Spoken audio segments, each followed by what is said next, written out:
প্রিয় বন্ধুরা, চ্যানেলে সবাইকে স্বাগত জানাচ্ছি।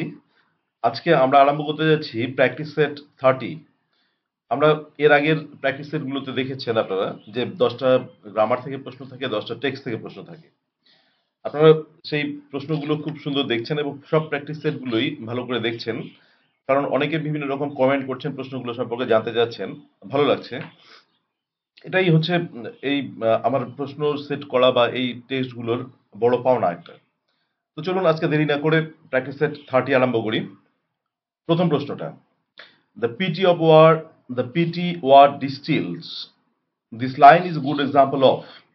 তাহলে এই লাইনটা থেকে আমরা পাচ্ছি যে এই লাইনটা কিসের এক্সাম্পল। দেখুন অপশনগুলো, অ্যাসিন্ডেটন, ডায়াকপ, পেরিফ্রেসিস, জিগমা। তাহলে এখানে আমরা চারটা অপশন পাচ্ছি এবং লাইনটা কোত্থেকে নেওয়া আপনারা বুঝতেই পাচ্ছেন লাইনটা। তো এই লাইনটা কিসের এক্সাম্পল। আপনারা কিন্তু অনেকেই প্রশ্ন করেছেন যে রেটরিক থাকবে কিনা। রেটরিক কিন্তু এরকম করে থাকবে, আমাদের টেক্সচুয়াল রেটরিক থাকবে। তো আশা করি আপনারা প্রিপারেশন নিচ্ছেনও। তো এই লাইনটা কিসের এক্সাম্পল? এই লাইনটা কিন্তু গুড এক্সাম্পল অফ ডায়াকপ। ডায়াকপ যদি আপনাদের না জানা থাকে, আমি একটা ভিডিও দেব, সেই ভিডিওতে দেখে নেবেন। এখানে আমি বলছি যে তবুও একটু বলে দিচ্ছি যে এই যে পিটি শব্দটা দেখুন, পিটি এবং এই যে এখানে পিটি এবং মাঝখানে যে ডিস্টেন্স আছে, এই ডিস্টেন্স শব্দ দিয়ে যখন রিপিটেশন হয় তখন সেটাকে কিন্তু ডায়াকপ বলে। আচ্ছা, তাহলে আমরা এক নাম্বারটা পেয়ে গেলাম। এক নাম্বারটা হচ্ছে ডায়াকপ। আচ্ছা, এবার আসছি number 2, the robin redbreast whistles from the garden croft with treble softs in wilful core. C নাম্বারটা হচ্ছে with mournful sound. D number হচ্ছে ইন এ প্লিজেন্ট টোন। তাহলে এটা আমরা পাচ্ছি কবিতা থেকে। অবশ্যই আপনারা কবিতাটার নাম জানেন। সেই কবিতাতে এই রবিন রেডব্রিস্ট কোথা থেকে আহ, গান করছিল, হুইসলিং করছিল সেটাও দেওয়া আছে এখানে। কিন্তু টোনটা কিরকম ছিল বা সাউন্ডটা কিরকম ছিল সেটা কিন্তু এখানে জানতে যাচ্ছে। তাহলে এই টেক্সচুয়াল প্রশ্নগুলো আমরা কিন্তু এই ক্লাস 9-10 যারা পরীক্ষা দিচ্ছেন তাদের জন্য কিন্তু এই টাইপের প্রশ্নগুলো দেখা খুব জরুরি। টেক্সটটাকে ভালো করে দেখা। আমার অটামটাকে আপলোড করা আছে, আপনারা দেখে নেবেন। আপনারা অবশ্য সব টেক্সট চাচ্ছেন, কিন্তু সময়ের এত অল্প সময়ের অভাবে হয়তো সব টেক্সট দেওয়া যাবে না। তবু চেষ্টা করব যতটা পারা আমি দেব। আচ্ছা, গার্ডেন ক্রপড, তাহলে এই রবীন্দ্র ডিভিস্ট কিরকম টোনে করছিল। তাহলে এটা কিন্তু উইথ ট্রেবল সফট, এই ওয়ার্ডটা কিন্তু কানেক্টেড আছে আমাদের টেক্সটে। একটু কাইন্ডলি দেখে নেবেন টেক্সটটা। আচ্ছা, এবার আসছি number 3-তে। Hardcastle mentioned some of the mischievous activities of Tony as humor. আচ্ছা, which activity was not mentioned by Hardcastle? অর্থাৎ হার্ডক্যাসল মিসচিভাস অ্যাক্টিভিটি, কতগুলো দুষ্টুমি টনির তুলে ধরেছিলেন এবং বলেছিলেন যে যদি এই দুষ্টুমিগুলো হিউমার হয় তাহলে হিউমার। এটা আমরা মিসেস হার্ডক্যাসেলের কথা শুনেই এই উক্তিটা করেছিলেন আমাদের মিস্টার হার্ডক্যাসল। কিন্তু যে কয়েকটা আমাদের এই অ্যাক্টিভিটিগুলোর কথা বলেছিলেন সেই অ্যাক্টিভিটিগুলোর মধ্যে একটা ছিল না। Which activity was not mentioned by Hardcastle, মানে এই অ্যাক্টিভিটিগুলোর মধ্যে কোনটা নয়। তাহলে আমরা পাচ্ছি কিন্তু এখানে দেখুন, নাম্বার এ বলা আছে burning footman's shoes, number B disguising as a ghost, number C frightening the maids, number D worrying the kittens. তাহলে এই চারটার মধ্যে কোন অ্যাক্টিভিটিগুলোকে, মিসচিভাস অ্যাক্টিভিটিগুলোকে হার্ড ক্যাসল হিউমার বলে এই গল্পের মধ্যে উল্লেখ বা এই নাটকটার মধ্যে উল্লেখ করেননি। তাহলে এখানে কিন্তু পাচ্ছি আমরা যে যে অ্যাক্টিভিটিটাকে আর্ট ক্যাসেল মেনশন করেনি সেটা হচ্ছে ডিসগাইজিং অ্যাজ এ ঘোস্ট। এই যে এটা কিন্তু আর্ট ক্যাসেল বলেননি। বাকি তিনটে বলছিলেন, burning footman's shoes, frightening the maid, worrying the kittens, এগুলো কিন্তু ছিল ওই টেক্সটের রেফারেন্সে ছিল। আচ্ছা, এবার আসি পরেরটাতে। Number B, why this would be a felony. What is the meaning of felony? Felony শব্দের অর্থ কি? Serious crime, trivial mistake, filthy activity, offensive behaviour. এই চারটার মধ্যে ফেলোনি মিনিংটা কি? এটা বুঝতেই পারছেন, এটা জাস্টিস থেকে নেওয়া এবং জাস্টিসের ফেলোনি টার্মটা আছে এরকম। এবং ফেলোনি এই টার্মটা কিন্তু হচ্ছে one one kind of serious crime এটা। তাহলে আমরা পাচ্ছি অ্যান্সার 4 এ। আচ্ছা, এবার নাম্বার 5-এ আসছি। such a man can disturb the course of fate by glances or words. এটা বুঝতেই পারছেন এটা কোত্থেকে। The man refer to hair is, যে মানুষটার কথা বলা আছে সেই মানুষটা কে? এই সাচ এ ম্যান এর মধ্যে সেই মানুষটা কে? Number A white man, number B Arshad, number C the steersman, number D ইঞ্চ মিধা। আহ, এটা হচ্ছে এই চারটা অপশন গুলো দেওয়া আছে, যদি স্পেলিংটা এখানে একটু মিস্টেক আছে। তো আমরা পাচ্ছি যে এই গ্লান্সটার কথার যে মানুষটার গ্লান্সের কথা বলা আছে সেই মানুষটা কোনটা। তাহলে আমাদের এখানে কিন্তু খেয়াল রাখতে হচ্ছে, আপনারা জানেন অলরেডি টেক্সটটা পড়েছেন, এটা হচ্ছে আরশাদ। আরশাদ বা আরশাদের মতো লোকজনরা যে যারা এখানে আছেন, তাদেরকে কিন্তু সাচ এ ম্যান বলে উল্লেখ করা আছে। Such a man can disturb the course of fate. Okay, আচ্ছা আমরা পাচ্ছি নাম্বার 5 বি, বি অ্যান্সার। আচ্ছা number 6 while his horse moved cropping the dark turf. The word turf means, turf শব্দটার অর্থ কি? টার্ফ শব্দটার অর্থ হচ্ছে দেখে নিন। নাম্বার এ বলা আছে সড, নাম্বার বি বলা আছে ভ্যারি, নাম্বার সি বলা আছে স্টেয়ার, নাম্বার ডি বলা আছে টারেট। তাহলে টার্ফ শব্দটার অর্থ চাইছে কিন্তু এখানে। আমরা টার্ফ শব্দটার অর্থ বিভিন্ন রকম পাই, এখানে কিন্তু আমাদের টার্ফ শব্দটার অর্থ খেয়াল রাখতে হবে যে অ্যান্সারটা এই টার্ফের মিনিংটাও দেখে রাখা উচিত। টার্ফটা কিন্তু হচ্ছে সড, এই সডটাকে আমরা এখানে অ্যান্সার পাচ্ছি। টার্ফ মিনস সড, অর্থাৎ A, number A is the right answer. Turf মানে হচ্ছে ছোট একটা ফাঁকা জায়গা, তৃণভূমি যেটাকে আমরা বলতে পারি, লি বলতে পারি। তাহলে হচ্ছে number 6 A is the right answer. আচ্ছা এবার চলুন নাম্বার 7 এর দিকে। The river Lethe flowed around the cave of dash in Hades. Number বলা আছে Lemnos, number C Hypnos, number number B Hypnos, number C Thanatos, আর নাম্বার ডি থেটিস। এখানে river Lethe, আমরা কিন্তু লেথে রিভারের অনেক কয়েকটা জায়গায় উল্লেখ পাই, আপনারা অলরেডি দেখেছেন। রিভার লেথে কিন্তু আমরা হচ্ছে নাইটেঙ্গেলে পাই, আমরা ড্রিম চিলড্রেনে পাই, এরকম রিভার লেথের উল্লেখ কিন্তু আছে। তো এখানে পার্টিকুলারলি সেই রিভার লেথেই আমরা, বিশেষ করে নাইটেঙ্গেলের কথাই বলছি, যে নাইটেঙ্গেলের রিভার লেথে যেটা আছে সেটাই, সেখান থেকেই প্রশ্নটা বলার চেষ্টা করেছিলাম। তো সেই রিভার লেথে হয়তো লাইনটা তুলে দিয়ে সেটাকে উল্লেখ করা থাকলো, কিন্তু রিভার লেথে কোন কেভের মধ্যে দিয়ে বা কোন কেভের চারধার দিয়ে যাচ্ছিল, এখানে কিন্তু চারটা নাম আছে। আমরা গ্রিক মিথোলজিতে সেটা কোনটা দেখি। তো এখানে কিন্তু আমাদের খেয়াল রাখতে হবে, চারটা আমরা অপশন পেয়ে গেছি, যে রিভার লেথে যে কেপটা অ্যারাউন্ড দিয়ে যায় হেডসে, সেটা কিন্তু হচ্ছে হাইপনস, এই যে এই টার্মটা। তো এটা খেয়াল রাখবেন। এটা একটা একটু অজানার মধ্যে পড়তে পারে বা অনেকে জানাও থাকতে পারে। আপনারা অনেক পড়াশোনা করছেন, আমি অনেকেই বিভিন্ন রকম প্রশ্ন করছেন, সেই প্রশ্নগুলো দেখে অবশ্যই বোঝা যাচ্ছে যে আপনারা অনেকটা ভালো পড়াশোনা করছেন। এবং অনেকের অনেক ডেপথ আছে নিঃসন্দেহে। অনেকেই চাকরি, সবাই তো চাকরি পাবেন না, কিন্তু অনেকেই চাকরি পাবেন এবং সেই জায়গাটাতে পৌঁছে গিয়েছেনও। আপনারা সবাই কমিউনিকেট করবেন, প্রশ্ন করবেন। প্রশ্ন করলে ভালোই লাগে, এবং প্রশ্নগুলো আমি সবারই প্রশ্নের উত্তর দেওয়ার চেষ্টা করি। কোনো প্রশ্ন আমি বাকি রাখি না, সব প্রশ্নই উত্তর দেওয়ার চেষ্টা করি। সুতরাং আরো আমাদের মধ্যে কমিউনিকেশনটা ভালো হোক, আমি এটাই চাইবো, যতটা পারি হেল্প করার জন্য।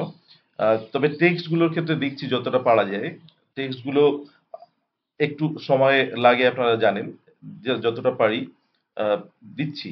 আচ্ছা এবার আসি number 8, the meaning of the word blithely. Blithely meaning of the word কি? এটা স্কাইলার থেকে নেওয়া। Sad, angry, joyous, colourful. Blithely ওয়ার্ডটা আপনারা অলরেডি এর মিনিং পেয়ে গেছেন, সেটা হচ্ছে জয়াস। আচ্ছা এই প্রসঙ্গে আরেকটা বলে রাখি যে একটা প্রশ্নের মধ্যে কিন্তু সব মানে শুধু যে কঠিন প্রশ্ন থাকে তা নয়। আমরা একদম কঠিন প্রশ্ন দিয়ে কিন্তু সেই প্রশ্নগুলো সেট করি না, কখনোই করি না। একজন ভালো কোশ্চেন সেটার কখনোই একদম ডিফিকাল্ট প্রশ্ন দিয়ে কোশ্চেন সেট করবেন না। এবং সেটা এই প্র্যাকটিস সেট গুলোতে তো করাও উচিত নয়, ডিসহার্টনিং হয়ে যাবে সেটা। কারণ সব প্রশ্নগুলো পেলাম না, সেটা একদিক দিয়ে খুব খারাপ ব্যাপার। কারণ এটা তো আমি শুধু প্রশ্ন দিচ্ছি না, আমি ওয়ান কাইন্ড অফ প্র্যাকটিস করতে বলছি, যে এভাবে প্র্যাকটিস করুন, দেখুন। তো সুতরাং একদম ডিফিকাল্ট প্রশ্ন দেবো না, কিছু কিছু ইজি প্রশ্ন থাকবে পারার মতো এবং পরীক্ষায় আসার মতো। ইজি প্রশ্ন মানেই যে পরীক্ষায় আসে না এরকম না, কিন্তু এই ধারণাটা থেকে একটু সরে আসা উচিত। ইজি প্রশ্নগুলো অবশ্যই প্র্যাকটিস করা উচিত এবং ডিফিকাল্ট প্রশ্নগুলো প্র্যাকটিস করা উচিত। সব রকম প্রশ্ন প্র্যাকটিস করা উচিত। আমরা শুধু বা আমি শুধু কিছু এক্সাম্পল দিচ্ছি যে আপনাদের এরকম করুন। আচ্ছা, সেক্ষেত্রে ব্লাইদিটাও দেখুন একদম সোজা প্রশ্ন, কিন্তু একটা আমাদের অ্যাটেম্প করতেই হবে। এই টাইপের প্রশ্ন কিন্তু খেয়াল রাখবেন। না হলে সব কঠিন প্রশ্ন করতে গিয়ে মনটা এরকম হয়ে যাবে যে ব্লাইদিকেও হয়তো ভেবে বসবেন যে ব্লাইদির মানে কি জয়াস হবে? এরকম একটা কনফিউশন চলে আসবে বেশি কঠিন প্রশ্ন করতে গিয়ে। জাস্ট এটা একটা জোকিং করলাম। সেটা আলাদা ব্যাপার। আচ্ছা, এবার আসি তাহলে আমরা ব্লাইদির মানেটা পেয়ে যাচ্ছি যে জয়াস। আচ্ছা, নাম্বার 9। আচ্ছা, that scared her. Which scared Mrs. Tharlow? Number A, slow puncture of her bicycle, Mrs. Tharlow's not being in bed. Number C, the face of the boys when she wanted to bring them back. আচ্ছা, number D, the handlebar of mister Thurlow's cycle. তাহলে এখানে চারটা option দিছে। এই চারটা অপশনের মধ্যে কোনটা মিসেস থার্লোকে স্কেয়ার করেছিল? এই টার্মটা আমরা কোথায় পাই? তাহলে এটা কিন্তু অ্যান্সারটা হচ্ছে B, miss Thurlow's not being in bed. Sorry, mister Thurlow's not being in bed, অর্থাৎ মিস্টার থার্লো যখন বিছানাতে ছিলেন না ওই সময়টাতে কিন্তু তিনি খুব ভয় পেয়ে গেলেন যে গেল কোথায় লোকটা, এরকম একটা কন্ডিশনে আমরা দেখছি। আচ্ছা, নাম্বার 10। আমার গলাটা চোখ হয়ে গেছে, আপনারা বুঝতেই পারছেন, একটু হয়তো ভয়েসে শুনতে কষ্ট হবে। I am suffering from cold and মানে কাফ অ্যান্ড কোল্ড, যার জন্য কিন্তু এরকম একটু অসুবিধা হচ্ছে, অসুবিধা হবে। একটু আলাদা রকম টোনটা বুঝতে পারছেন, চোখ হয়ে গেছে গলাটা। আচ্ছা, নাম্বার 10 আসি। The word jargon means, jargon শব্দটার অর্থটা কি? জার্গন শব্দটার অর্থ হচ্ছে, দেখুন চারটা option: language difficult to understand, language easily understood, language used in offices, and none of the above. আচ্ছা, জার্গন শব্দটার অর্থ কিন্তু দেখুন, জার্গন শব্দটার অর্থ হচ্ছে ল্যাঙ্গুয়েজ ডিফিকাল্ট টু আন্ডারস্ট্যান্ড। এখানে কয়েকটা টার্ম আছে এই আমাদের প্রিন্সিপালস অফ গুড রাইটিং এ, এই টার্মগুলোকে কিন্তু ভালো করে খেয়াল রাখবেন, এখান থেকেই প্রশ্নগুলো হওয়ার খুব সম্ভাবনা। জার্গন, অফিসিয়ালিস, তারপর এই টাইপের কয়েকটা যে টার্মগুলো আছে, একটু ভালো করে এই জায়গাটা কিন্তু দেখবেন, অবশ্যই দেখবেন, খেয়াল রাখবেন, প্রশ্ন করবেন, এই জায়গাগুলো একটু অ্যালার্ট থাকবেন। আচ্ছা, এবার আসি পরেরটাতে। Plural form of the word mafioso, mafioso এর প্লুরাল ফর্ম এটা চাইছে। তাহলে মাফিওসো এর প্লুরাল ফর্মটা হচ্ছে, দেখুন মাফিওসো হচ্ছে মানে আমরা কি বলবো, মাফিয়ার একটা হচ্ছে সিঙ্গুলার মানে ফর্ম, মানে মাফিয়া বলবো না, যে শব্দটাকে আমরা সেভাবে ইউজ করি। তো আচ্ছা, plural form of the word mafioso. আচ্ছা, এটা হচ্ছে দেখুন টার্ম আলাদা আলাদা করা আছে: মাফিওসস, মাফিওসি, মাফিওসিস অ্যান্ড মাফিওএস। আচ্ছা, এই চারটা বলা আছে। The plural form of the word তাহলে হচ্ছে মাফিওসো। আচ্ছা, বি নম্বরটা অ্যান্সার, মাফিওসি, অর্থাৎ number 11, B is the right answer. এবার 12-এ চলে আসি। I was feeling rather tired, so I didn't really dash what the teacher was saying. I was feeling rather tired. তাহলে এখানে আমরা একটা fill in the blanks পাচ্ছি এবং অপশনগুলো দেখলে টের পাওয়া যাবে যে এটা একটা ফ্রেজাল ভার্ব দিয়ে। আমাদের কিন্তু ফ্রেজাল ভার্বটাকে দেখতে হবে। ফ্রেজাল ভার্ব কিন্তু আপনারা অবশ্যই যারা টিউশনের সঙ্গে কানেক্টেড আছেন তারা জানেন যে ফ্রেজাল ভার্বটা অলরেডি অনেকেই করেছেনও, করছেনও। তাহলে আমি টায়ার্ড ফিল করছি, so I didn't really the teacher saying, what the teacher saying. তাহলে এখানে কোনটা হবে? তাহলে number 8, take up, take in, take over, take away. Take দিয়েই চারটা দেওয়া আছে। তাহলে আই ডিডন্ট টেক ইন, আমি বুঝতে পারছি না, মানে আমি ঠিক মাস্টারমশাই কোনটা বললেন সেটাকে কিন্তু আমি আয়ত্ত করতে পারছি না বা বুঝতে পারছি না। তাহলে এটা কিন্তু টেক ইন। আচ্ছা, আমরা টেক ইনটা পাচ্ছি। নাম্বার 13-এ চলে আসি। Complete the sentence in indirect speech. Don't waste your money, she said. আচ্ছা, এইবার এই সেন্টেন্সটা দেওয়া আছে, এই সেন্টেন্সটাকে কিছুটা অংশ দেওয়া আছে, এটাকে কমপ্লিট ইনডাইরেক্ট সেন্টেন্স স্পিচটাকে, ইনডাইরেক্ট স্পিচটাকে কমপ্লিট করতে হবে। অর্থাৎ এই যে এই শূন্যস্থানটা দেওয়া আছে এটাকে কমপ্লিট করতে হবে।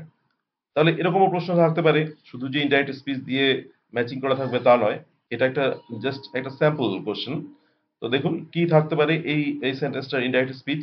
শি টোল্ড দ্য বয়েজ, এক নাম্বার বলা আছে not waste their money, not to waste your money, do not waste their money, not to waste their money. তাহলে এখানে চারটা অপশন দেওয়া আছে।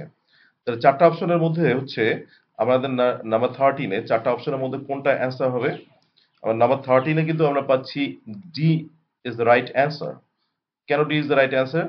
আমরা লাইনটা পড়লেই বোঝা যাচ্ছে, she told the boys not to waste their money. তিনি ছাত্রদের বললেন যে তারা যেন টাকাটা নষ্ট করে না। আমরা জানি যে এই ইম্পারেটিভ সেন্টেন্স গুলোর ন্যারেশন করলে এরকমই আছে। আচ্ছা, এবার পরেরটা চলে আসছি, change the gender of the word goose.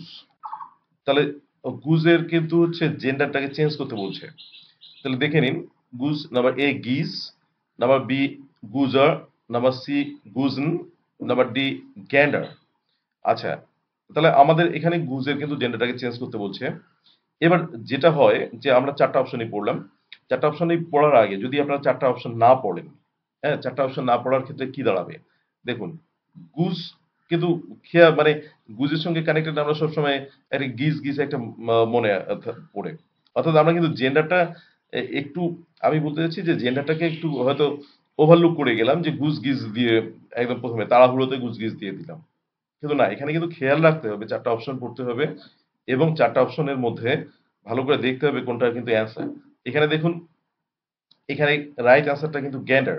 তাহলে গুজ গ্যান্ডার রাইট অ্যান্সার, কখনোই গিজ বলে ভুল করে দিবেন না।